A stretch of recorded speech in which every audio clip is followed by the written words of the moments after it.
Sur les réseaux sociaux, les posts, les commentaires et les messages fusent dans tous les sens.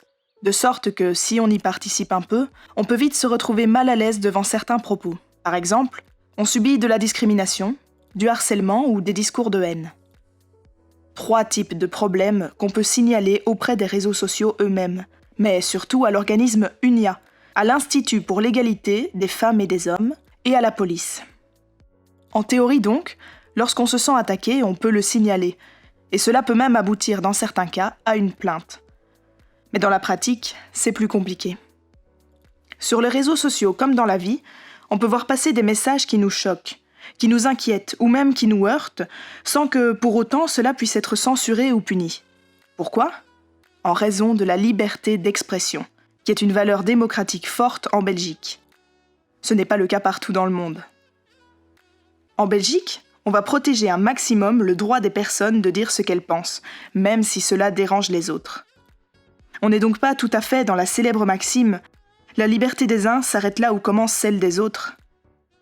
Mais un auteur peut franchir les limites de la liberté d'expression. Il commettra ainsi un délit condamnable par un juge. Alors, quelles sont ces limites ? 1.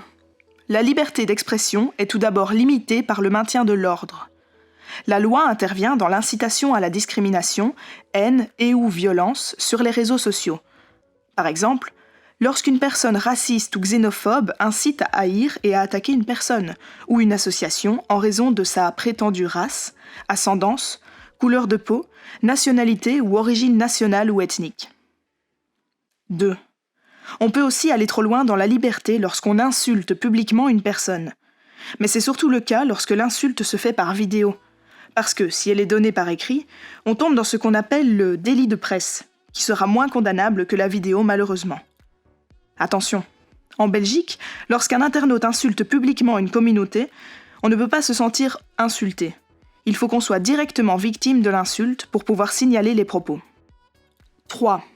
La liberté d'expression d'une personne s'arrête également lorsque celle-ci vous harcèle.